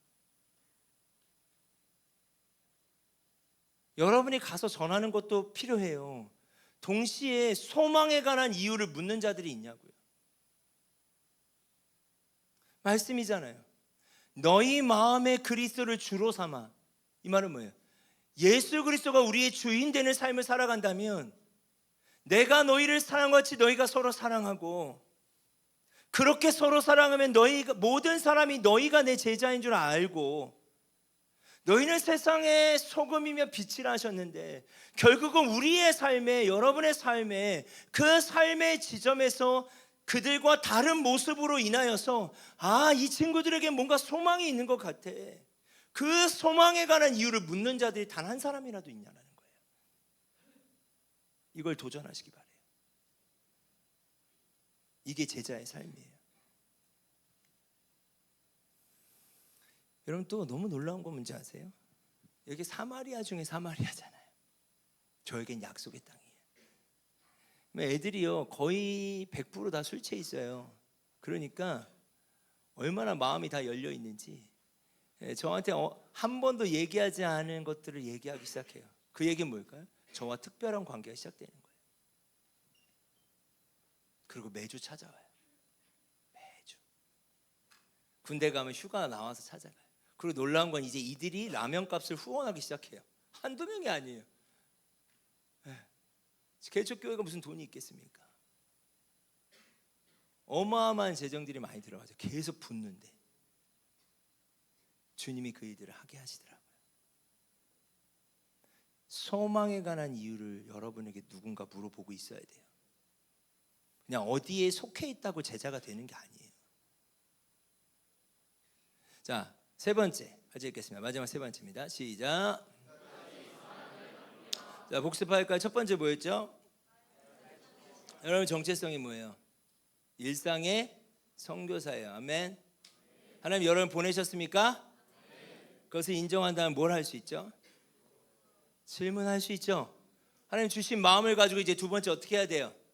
지나치지 않아 보는 거예요. 정황해 보는 거예요. 네. 그리고 마지막 세 번째, 끝까지 사랑을 남기는 거예요. 그러니까 지나치지 않을 때 우리가 이런 생각을 해요. 어떤 생각을 하냐면, 자, 이 그림이 보면 양이 있고 늑대가 있죠. 그러니까 무슨 우리가 영적인 전쟁, 막 싸움으로 자꾸 이해를 해요. 복음을 전할 때나 아니면 우리의 삶의 제자의 삶을 살아갈 때. 그러다 보니까 어떤 생각을 하냐? 저도 그랬어요. 지나치지 않아야 되는데 내가 이들을 복음으로 이기고 능력으로 이겨야 된다는 생각하는데 자꾸 지는 거야. 왜 지냐? 예수님을 전해야 된다고 생각하니까 내가 자꾸, 사실 내가 늑대여도 충분한데 뭔가 내가 이렇게 쭈그러지는 느낌이 들고 내가 손해봐야 될 것 같고 욕하면 들어야 될 것 같고, 여러분 그럴 때가 있어요 없어요? 그러니까 이게 안 풀리는 거야. 그래서 제가 크게 한 몇 가지에 대한 고민을 했어요. 내가 개척을 괜히 했나? 전도가 또 너무 안 될 때는 내가 능력이 없나? 아니면 내가 훈련이 덜 됐나? 전 진짜 이런 생각 많이 했어요. 그런데 하나님이 저에게 매우 중요한 말씀을 주셨어요. 여러분 이 말씀 여러분이 드리기 원해요. 같이 읽겠습니다. 시작.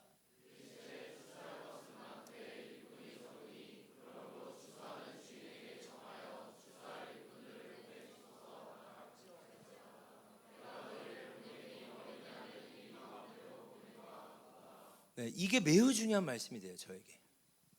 그러니까 지나치지 않아야 되는데 한 번만 안 지나치는 건가요? 우리의 삶에서 계속 안 지나쳐야 되잖아요. 이게 너무 힘든 거예요. 근데 주님이 뭐라고 말씀하셨는가? 추수할 것은 많되 일꾼이 적은데 추수한 주인에게 청하여 추수한 일꾼들을 보내주소서라. 갈지어다 내가 너희를 어떻게? 이제 보낸다는 단어가 들어오세요. 주님이 제자들을 보내셨어요. 여러분이 바로 선교사잖아요. 보내다는 선교죠. 보내심을 받은 자는 누구예요? 선교? 그럼 여러분은 여러분의 일상의 선교사예요? 아니에요? 하나님이 여러분을 일상으로 보내셨잖아요. 그럼 어떠한 컨셉으로 보내셨느냐에 대한 말씀이에요. 그 컨셉은 이거예요. 내가 너희를 보냄이 어린 양을 뭐로? 이리 가운데 보낸 것 같아요. 여러분 이게 쉬운 말이 아니에요. 잘 보세요. 어린 양을 이리 가운데 보내면 이 양은 어떻게 되는 거죠? 죽죠. 또 위험 당하죠. 두렵죠. 또 상처받을 수 있죠. 그때 우리는 어떻게 생각해요? 내가 훈련이 덜 됐나? 내가 능력이 없나? 내 부르심이 잘못됐나? 저는 그랬거든요. 근데 아니라는 거예요. 그게 맞는 거예요. 죽는 거예요. 상처받는 거예요. 두려운 거예요. 주님이 그렇게 보내셨대요. 그러니까 제가 이해가 된 건 뭐였냐면 이게 주님의 말씀이기 때문에 내가 너희를 보냄이 어린 양을 이리 가운데 보낸 것 같다. 이건 주님의 말씀이에요. 아멘. 그럼 이제 질문해야 돼요. 주님, 저 양을 이리 가운데 보내면 이 양은 이렇게 되는 거잖아요. 저렇게 되는 거잖아요. 저는 이렇게 살아야 되잖아요. 첫째, 그게 맞는 거예요. 그럼 왜요? 왜를 질문해야 되잖아요. 주님 왜 이렇게 보내셨어요? 그렇지 않나요 여러분? 이걸 커버하기가 또 쉽지 않았어요. 제가 성경을 찾는데 요한복음 1장에 이런 표현이 있습니다. 세상 짐을 지고 가는 어린 양을 봐라. 예수님이 양으로 오셨더라고요.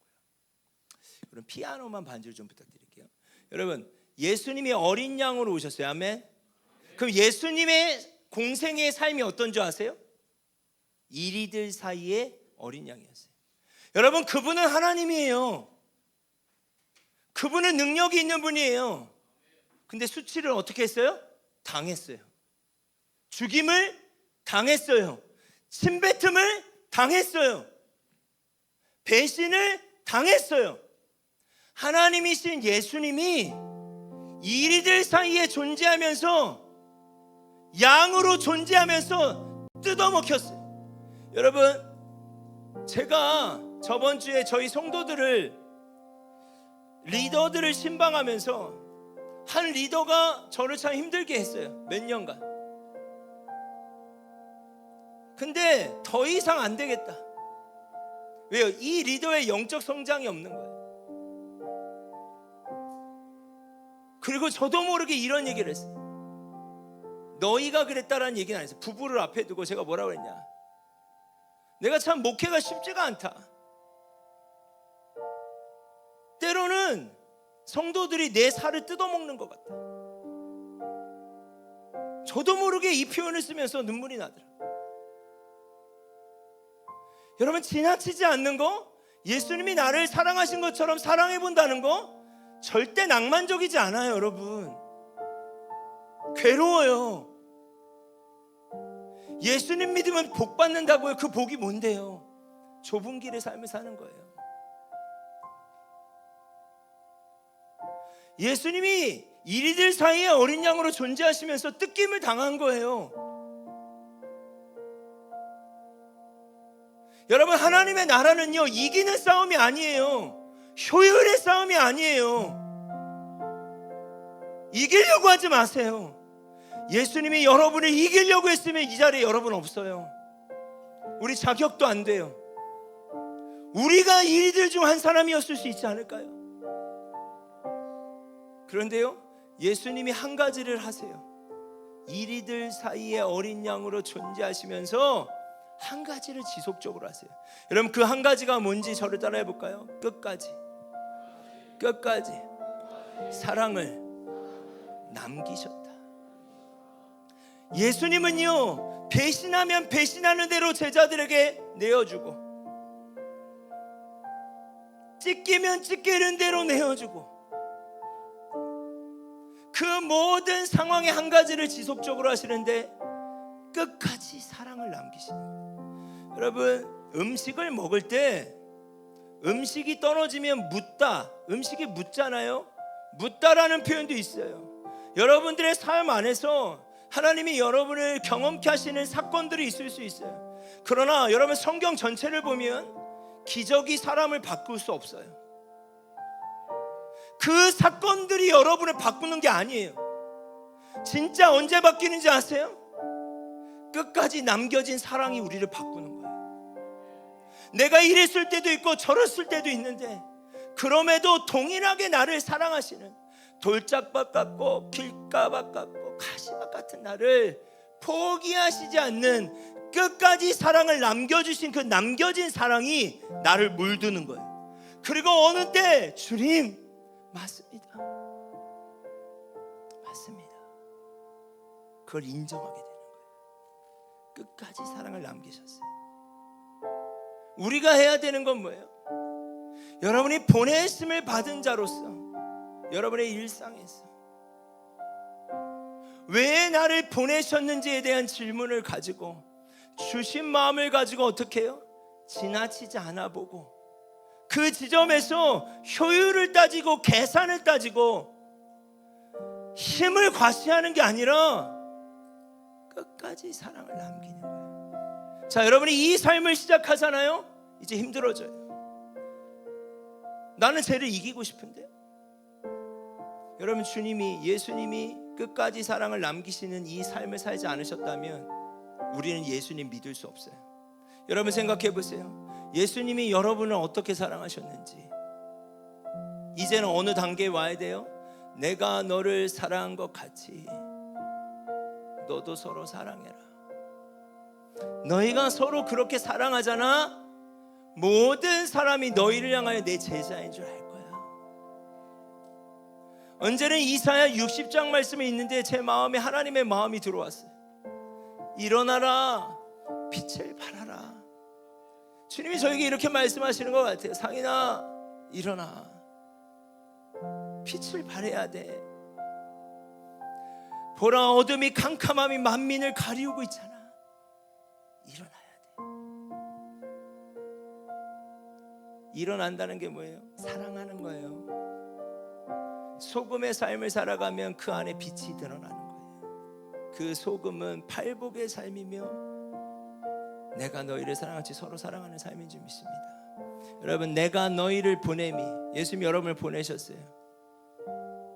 어린 양을 이리 가운데 보냈어요. 여러분, 보여지는 현상은 힘들 거예요. 근데 그게 틀렸다고 생각하지 마세요. 그게 맞는 거예요. 여러분 자아를 죽여야 될 거예요. 한 영혼이 구원받기 위해. 그거 맞는 거예요. 여러분, 교회는요, 아예 믿지 않은 영혼부터 또 요람에서 무덤까지라는 표현을 써요. 교회를 얼마나 많이 손이 가겠습니까? 한 영혼이 예수님 믿는데. 여러분, 이 말씀을 기억하세요. 여러분이 할 일은 끝까지 사랑을 남기는 거예요.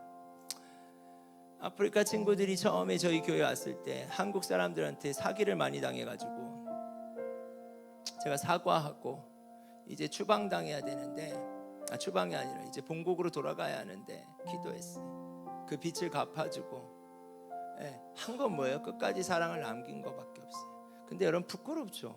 제가 어떻게 막 온전히 사랑했겠습니까? 여러분, 놀라운 건 하나님이 이들을 통해서 하나의 교회를 세우셨어요. 여러분, 이 길거리에도 우리가 한 건 없어요. 그냥 어떻게 도시를 이겨요?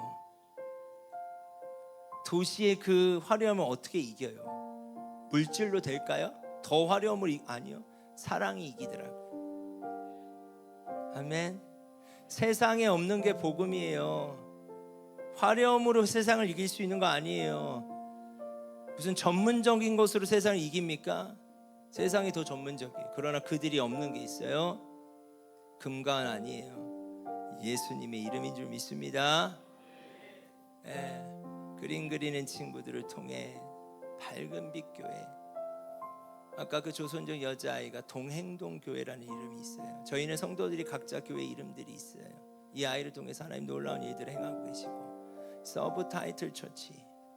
여러분, 이건 이제 랩하는 친구들의 교회가 벌써 3년째예요. 한 친구가 화요일마다 이 모임을 인도하고 있고 3년 동안 매주 드려지고 있어요. 지나치지 않았을 때. 여러분, 한 사람 한 사람이 지나치지 않아요. 제가 작년에 멜번에 갈 일이 있었어요. 근데 너무 감사했어요.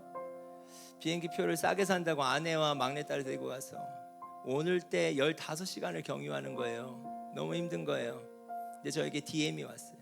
이 DM이 누군가? 그 조선족 여자아이예요. 이 아이가 저희 공동체에 3년간 있고 예수님을 영접하고 첫 번째 세례를 받은 아이예요. 그리고 이 아이가 이제 이 조울증과 정신질환들이 낫게 되고 지금 중국에 다시 돌아가서 상해에서 이제 직장 생활하는데 1년이 넘은 거예요. 최근에도 전화 왔어요. 그 아이 엄마한테도 전화가 오는 거예요. 이제 모든 약을 끊었다고.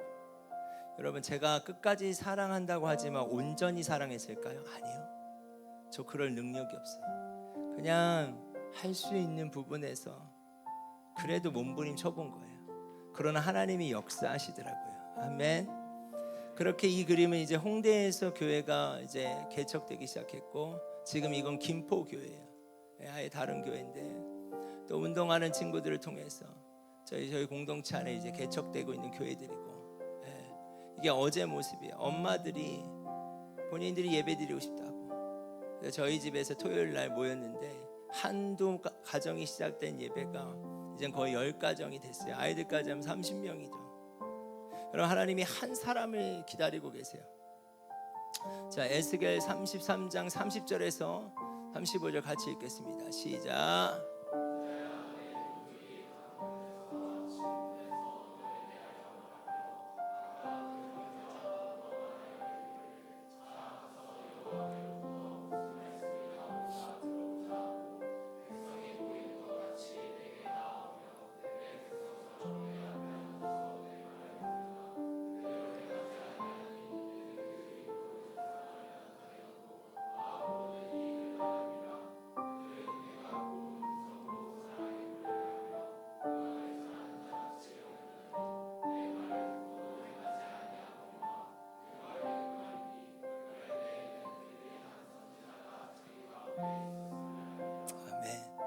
여러분, 맞아요.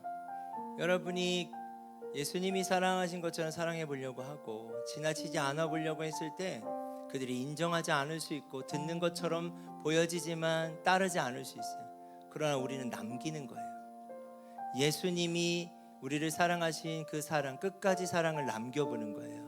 여러분, 그건 할 수 있더라고요. 내가 이 상황을, 그 영혼들을 어떻게 바꿔볼까 하면 어려워지더라고요. 그러나 사랑을 남겨보는 건 할 수 있어요. 아멘. 여러분, 저는 이 일이 여러분 가운데 일어나길 원해요. 응할 때가 있다라는 거예요. 여러분이 응할 때가 있었듯이 응할 때에는 그들의 한 선지자가 자기 가운데 있었음을 알리라.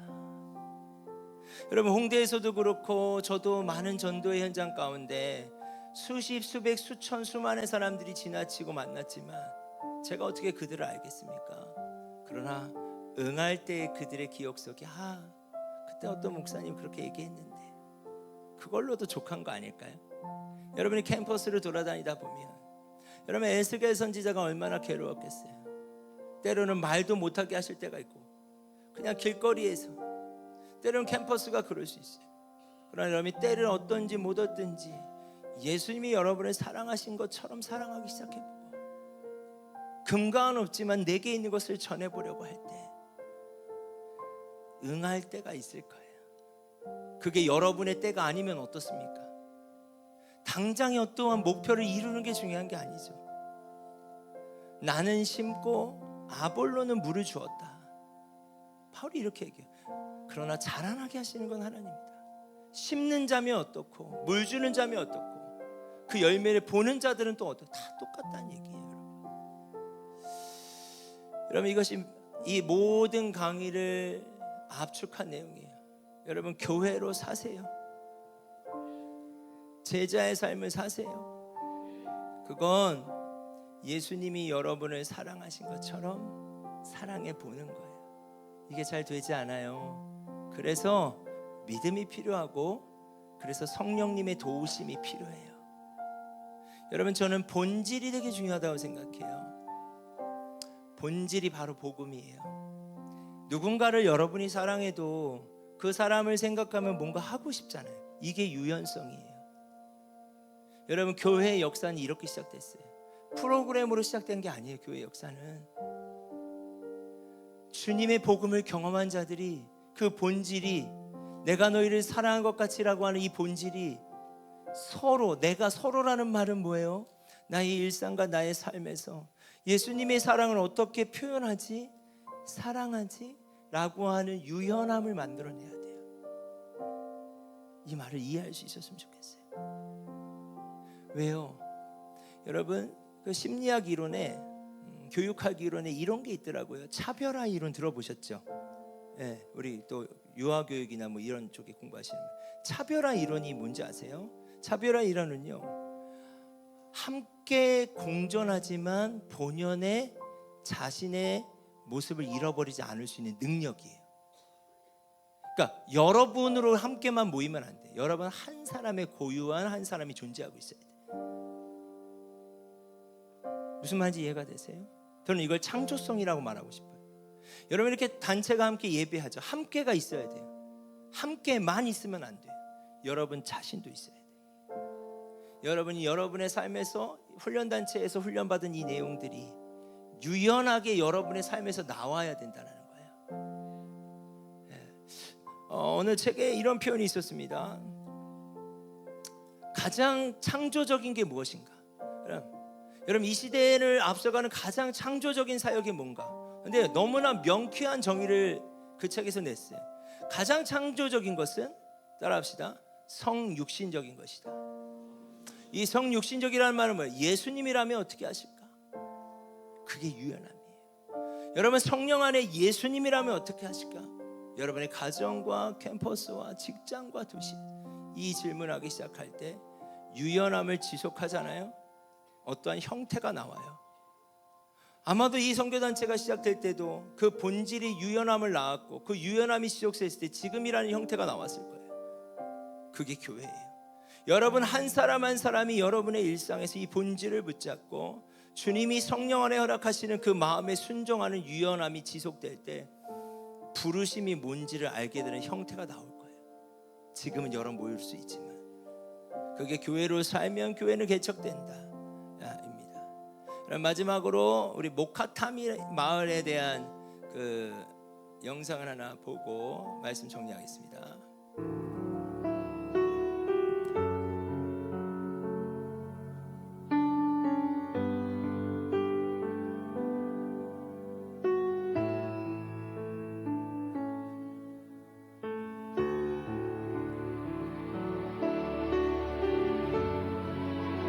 저희와 같은 꼭티 기독교인들인데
여러분, 이 십자가 문양을 그리는 순간 사회적으로 성공을 내려놔야 돼요. 그러나 이들이 선택하는 건 뭐냐? 예배예요.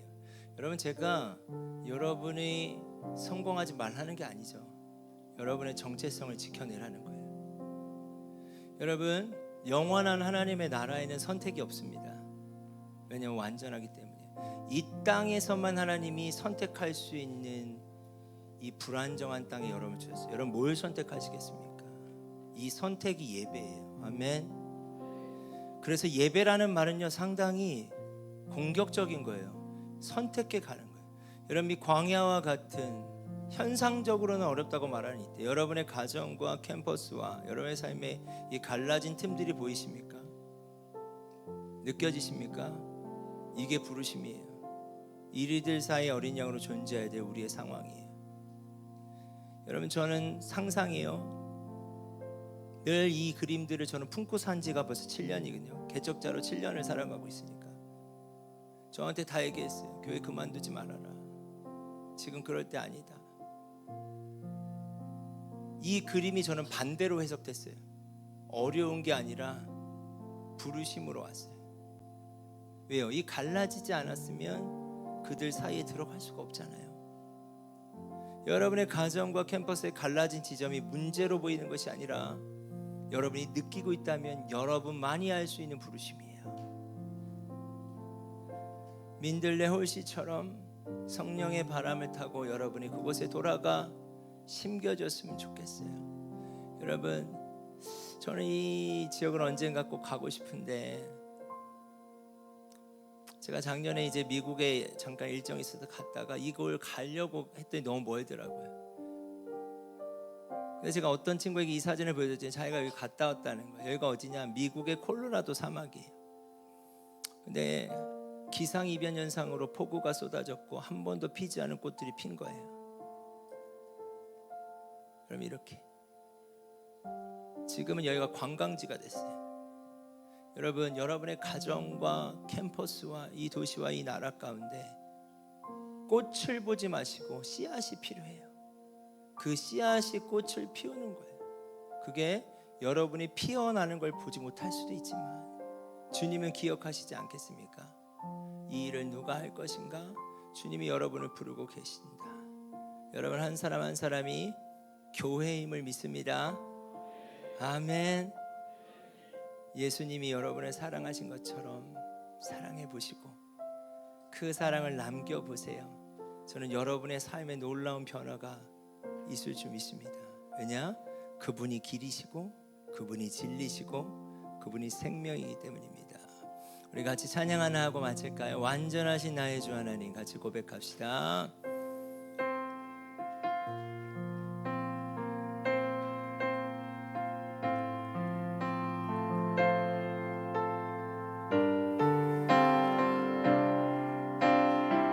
완전하신 나의 주,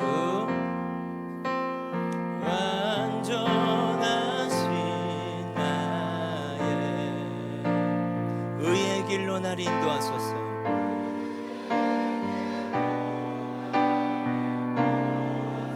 행하신 모든 일 주님의 영광,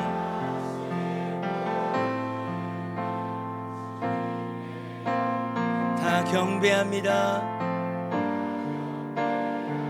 우리 한 번 더 고백할까요? 완전하신 나의 주 하나님,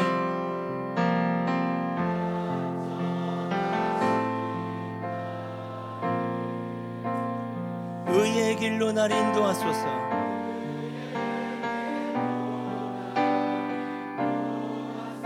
행하신 모든 일 주님의 영광,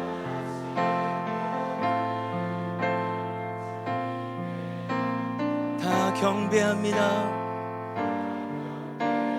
여러분 예수님을 선택해 보세요. 예배합니다. 여러분의 삶을 걸고 예수님을 선택하는 게 예배입니다.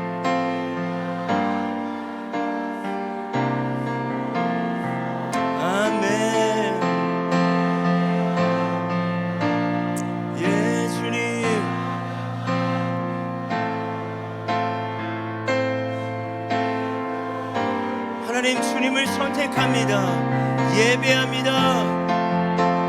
예배합니다. 오직 주님만.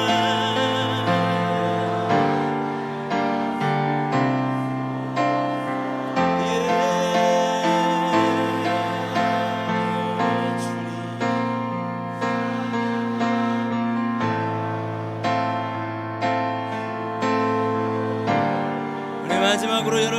소리로 고백합시다. 예배합니다.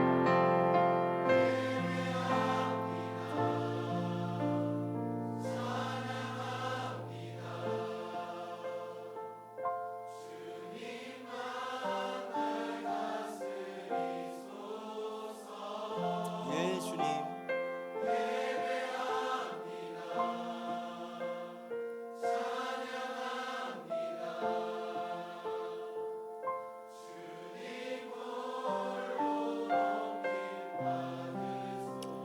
우리가 한 1분간 기도하길 원하는데 예수님이 이렇게 말씀하세요. 예수님조차도 이 쓴 잔을 내게서 옮길 수 있으면 옮겨 주십시오. 그러나 내 뜻대로 마옵시고 아버지의 뜻대로 되길 원합니다. 여러분, 우리가 오늘 해야 할 기도는요, 여러분의 뜻이 있어요. 지나치고 싶지 않고 받은 사랑은 감사하지만 사랑한다는 거, 이리들 사이 어린 양으로 존재한다는 게 너무 버겁죠. 우리가 오늘 해야 할 기도는 그러나예요. 인정하는 거예요. 주님, 저 쉽지 않지만 그러나 내 뜻대로 마옵시고 당신의 뜻대로 되게 해주세요.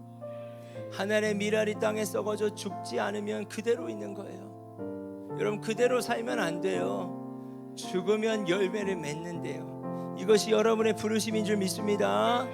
자, 이 마음 가지고 전심으로 주여 한번 부르시고 1분간 기도하겠습니다. 주여!